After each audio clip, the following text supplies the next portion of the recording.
नमस्कार। आज मैं फिर आपके सामने अपराध की एक और घटना लेकर आया हूँ। आज के अपराध की घटना भी हालिया है, हाल फिलहाल की है। शहर है हापुड़। उत्तर प्रदेश का शहर हापुड़ है और तारीख थी 3 फरवरी 2026। थाना बहादुरगढ़ का गांव है मोहम्मदपुर रुस्तमपुर। वहाँ सुबह 5 बजे एक प्लास्टिक के व्यापारी राहुल शर्मा, इन्होंने 4 सवा 4 बजे के आसपास घर के बाहर हल्ला करना शुरू किया। बचाओ बचाओ, डकैत आ गए, मार दिया, लूट ले गए। ये खैर आवाज़ सुन के आसपास के टोला पड़ोसी सब इकट्ठा हो गए। घर के भीतर जाकर देखा गया तो इनकी पत्नी का गला कटा हुआ था, खूना खून हो रखा था और घर का सामान सब बिखरा हुआ था। वहां उन्होंने चिल्ला चिल्ला कर बताया कि मैं अपनी बिजनौर वाली दुकान पर गया था, वहीं सो गया और फिर वहां से जब सवेरे 4 बजे लौट कर आया, घर का दरवाज़ा खोला तो देखा कि मेरी पत्नी की ये हालत थी और सामान सब बिखरा पड़ा हुआ था। खैर, तुरंत महिला की हत्या, कारोबारी से संबंधित प्रतिष्ठित कारोबारी थे, तो वहाँ तुरंत पुलिस आ गई और आसपास के कई थानों की पुलिस बुलाई गई, डॉग स्क्वाड बुलाया गया, क्राइम ब्रांच के लोग भी बुलाए गए। तो धीरे धीरे सबसे पहले राहुल शर्मा के बैकग्राउंड के बारे में पुलिस ने पता करना शुरू किया। तो पता लगा कि राहुल शर्मा की दो दुकानें हैं, एक हापुड़ में और दूसरी बिजनौर में। उनका प्लास्टिक का कारोबार था। उनकी पत्नी जिनकी मृत्यु हुई है, जिनके गर्दन पर तेज या नुकीले धारदार हथियार से वार करके उनकी हत्या की गई थी, उनका नाम रीता था और वो पिछले 1.5 साल से कैंसर से पीड़ित चल रही थी। फिर वहां लोगों ने बताया कि राहुल की शादी बीबी नगर थाना क्षेत्र की रहने वाली रीता से 2009 में हुई थी। शादी के बाद दोनों से एक संतान हुई थी और वो एक बेटा था और इस समय वो 18 साल का है, लेकिन वो अपनी ननिहाल में मेरठ में रहता था। राहुल की पत्नी और उसकी माँ में झगड़ा हुआ करता था। किस बात का झगड़ा? झगड़ा होता था कि कैंसर के इलाज में मेरे बेटे का बहुत पैसा खर्च हुआ है। रीता भी उसका जवाब देती ही होगी कि खाली उन्हीं का बेटा नहीं है, हमारा भी एक बेटा है और कैंसर का इलाज उन्हीं की जिम्मेदारी है और कोई हमने बुला के कैंसर या कैंसर को हमने इनवाइट नहीं किया था। तो यही झगड़ा रोज रोज चलता था, लेकिन मूल में इलाज में हो रहे खर्च थे। कैंसर का इलाज था, लंबा चलता है, महंगा होता है, कीमो की साइकिल ही चलती है, बहुत पैसा लगता है उसमें। बाकी डॉक्टर्स अपनी दवा की, अपनी फीस, एडमिट करने की, दुनिया भर का चक्कर होता है कैंसर में। राहुल को ये लगा कि ये पैसा तो ऐसा है जो खर्च होता ही रहेगा, इसका कोई अंत नहीं है। लिहाजा उसके दिमाग में ये आया कि इतना पैसा इलाज में खर्च करने से अच्छा है पत्नी को ही खर्च कर दिया जाए, यानी पत्नी को ही मार दिया जाए। वो बहुत बेहद शातिर किस्म का आदमी था, ऐसा लोगों ने बताया भी कि बहुत ही शातिर किस्म का आदमी है, जरूर इसी ने कोई चालाकी की होगी। खैर, पुलिस ने पहले तो पता करना शुरू किया कि क्या हुआ होगा। उसने यही बताया, राहुल शर्मा ने, कि वो यहाँ से 9 बजे के आसपास एक शादी में चला गया था जो 20 किलोमीटर दूर नानई गांव में, और उसने ये भी बार बार कहा कि उस शादी में मेरी बहुत ढेर सारी फ़ोटो भी खींची गई हैं। पुलिस ने वो फ़ोटो भी मंगवाई और ये साबित हुआ कि हाँ, 9 बजे के आसपास, 9 साढ़े 9 बजे के आसपास ये 20 किलोमीटर दूर नानई गांव में एक शादी में था। फिर उसने कहा कि साहब, मैं शादी से लौट के अपनी दुकान बिजनौर के चांदपुर में जो उसकी दुकान है वहाँ पर गया था और वहाँ सो गया था। सुबह 4 बजे वहाँ से लौटा और फिर अपनी पत्नी की यह हालत देखकर उसने शोर मचा दिया। डॉग स्क्वाड के जो जो स्नाइपर डॉग थे वो घूम घूम के गांव के ही शेरा और फिरोज के घर के आसपास घूमते थे। पता ये लगा कि शेरा और फिरोज ये दोनों ही राहुल शर्मा के दुकान पर काम करते हैं।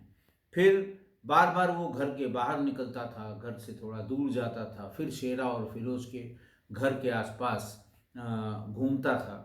पुलिस को शंका हुई। पुलिस ने राहुल शर्मा को बुलाया और बुला के उससे पूछताछ थाने में करनी शुरू की। खैर उसकी सीडीआर निकलवाई गई। फिर कुछ सीसीटीवी से भी पुलिस को क्लू मिल गया। फिर वही विशेष श्रेणी की पूछताछ की गई, विशिष्ट श्रेणी की पूछताछ। थोड़ी देर में ही व्यापारी तो व्यापारी, जैसे ये कहते हैं ना कि बनिया बहुत मार नहीं झेलता, तो थोड़ी देर में ही राहुल शर्मा टूट गया और उसने फिर पूरा किस्सा बताया। उसने यही बताया कि मेरी पत्नी के इलाज में बहुत पैसे खर्च हो रहे थे और इस पैसे को लेकर मैं बहुत परेशान था कि आखिर कब तक ये पैसा हम लोग खर्च करेंगे। उसने अपने दोनों कर्मचारियों से, शेरा और फिरोज से, इनसे बात तय की। दोनों का 60-60 हजार रुपये वो राहुल शर्मा के पास उधारी का था। मतलब दोनों कर्मचारियों को उसने 60-60 हजार रुपये उधार दिया था। उसने कहा तुम्हारे जो ये उधार के पैसे हैं ये सब माफ़, और हमारा काम करो तो हम 2.5 लाख रुपए तुम दोनों को उस उधार की माफ़ी के अलावा 2.5 लाख रुपए हम तुम दोनों को देंगे। बात तय हुई और ये कहा गया कि जब मैं बताऊंगा और जब मैं इसके बारे में बात करूंगा, एक कोड वर्ड दिया। उसका था साड़ी के पैसे, यानी कहने का आशय ये जो रिकॉर्डिंग में मिला उन दोनों में से एक के फ़ोन में बाय डिफ़ॉल्ट या डिफ़ॉल्ट जो छोटे फ़ोन होते हैं चाइनीज़, उसमें डिफ़ॉल्ट रिकॉर्डिंग की सुविधा होती है कि आपके सारे कॉल बिना आपकी सहमति के, कभी कभी आता है कि should we record this call or not, इस तरह से नहीं, वो अपने आप ही सारी कॉल रिकॉर्ड होती है। उसी कॉल की रिकॉर्डिंग में साड़ी का पैसा, साड़ी के पैसे का बार बार जिक्र था। पुलिस ने जब इस साड़ी के पैसे के बारे में पूछा कि ये क्या बार बार साड़ी के पैसे की बात, काम तुम प्लास्टिक का करते हो, साड़ी के पैसे का ये जिक्र क्यों किया जा रहा है, तब ये बात समझ में आई कि अपने काम के लिए अगर कहेंगे, पुलिस को कहीं से क्लू मिल गया या कोई बात हो गई तो हम फंसेंगे। लिहाजा इस काम को, यानी पत्नी के मारने के काम को साड़ी के पैसे से, के कोड वर्ड से बात की जाएगी। तो तीनों लोग जब आपस में बातचीत करते थे तो साड़ी के पैसे वाला काम होना है, आ जाओ, साड़ी का पैसा देना है, आ जाओ, क्या हुआ साड़ी के पैसे तुम्हें नहीं चाहिए। तो वो ऐसा कोडवर्ड था कि दोनों तरफ से बात की जाने पर बात समझ में आ जाती थी। खैर ये तय करने के बाद तय हुआ कि 2 फरवरी की शाम को हम ये काम करेंगे। उसने शेरा अली उसने शेरा और फिरोज दोनों को रात करीब 8:30 बजे फ़ोन करके ये बताया कि साड़ी का पैसा देना है, आ जाओ। वो दोनों समझ गए। 8:30 बजे वो घर के भीतर पहुंच गए। वहाँ पर रीता का मुंह कम्बल से उन्होंने दबा दिया। उसके बाद शेरा और फिरोज ने 2 चाकू उसके गले पर ताबड़तोड़ वार करके उसको मौत के घाट उतार दिया। हत्याकांड को लूट दिखाने के लिए घर का सारा सामान इधर उधर फेंक दिया। ये सारा काम 20-25 मिनट में उन लोगों ने पूरा कर दिया। वारदात के वक्त कारोबारी राहुल शर्मा की मां घर पर थी, लेकिन इतनी सफाई से इन लोगों ने ये काम किया कि उसे जरा सी भी भनक नहीं लगी। हत्या के बाद वो सीधे वहां से 20 किलोमीटर दूर नानई गांव में एक शादी समारोह में शामिल हो गया और उसने जानबूझ के वहां कई फोटो खिंचवाई। इसके बाद वो अपनी बाइक से ही अपनी दूसरी दुकान चांदपुर, जो बिजनौर जिले में है, वहां गया और वहां जाकर सो गया। ये सब तब जब उसने अपनी बीवी की, अपनी पत्नी की हत्या करवा दी थी, उसके बाद की बात है। वहां से 4 बजे घर के लिए निकला। और घर आकर लूटपाट और पत्नी की हत्या होने का शोर मचा दिया। मैंने आपको बताया कि डॉग स्क्वाड ने इनिशियल शक तो डॉग स्क्वाड ने ही पूरा कर दिया था, या एक लाइन बता दी थी कि इन्हीं दोनों के घर पे जाता था और इत्तेफाक से यही दोनों उसके यहाँ काम करते थे। और बाकी जो रिकॉर्डिंग उसके फ़ोन पर मिल गई, साड़ी का पैसा जो कोड वर्ड था, उसकी ऐसी जगह साड़ी का पैसा इस्तेमाल किया जाना जहाँ पर उसका तुक नहीं था। पुलिस को संदेह हुआ, तब ये पूछा गया, तब ये पता लगा कि इस कोड वर्ड का क्या मायने था। फिर उसने ये भी बताया, राहुल शर्मा ने, कि शेरा और फिरोज पे 60 हज़ार रुपये मैंने उधार दे रखे थे। हत्याकांड में सुपारी की रकम के अलावा ये पैसे भी माफ़ किए जाने की बात उसने की थी। हालांकि ये इस हत्याकांड का खुलासा 4 दिन में हुआ, लेकिन शुरू के 2 दिन या 3 दिन ये कह लें, राहुल ने पुलिस की भी दाल नहीं गली राहुल के बयानों में। ये बताना कि मैं शादी में गया था और ये प्रूफ होना कि हाँ गया था, फिर ये बताना कि मैं अपनी दूसरी बिजनौर की दुकान में सोया था, ये भी प्रूफ। अच्छा, वहाँ सोया तो वहाँ अपने कर्मचारियों से, अगल बगल के लोगों से बिना बात के बाद सवेरे उठ के, जो सवेरे उठ के टहलने लोग जाते हैं, उनसे बातचीत करके, ताकि सनद रहे कि मैं रात में यहीं था। खैर, पुलिस ने फिरोज़ और शेरा को भी गिरफ्तार कर लिया। दोनों आरोपियों के पास से आला कत्ल यानी हत्या में इस्तेमाल की गई चाकू भी बरामद हो गई।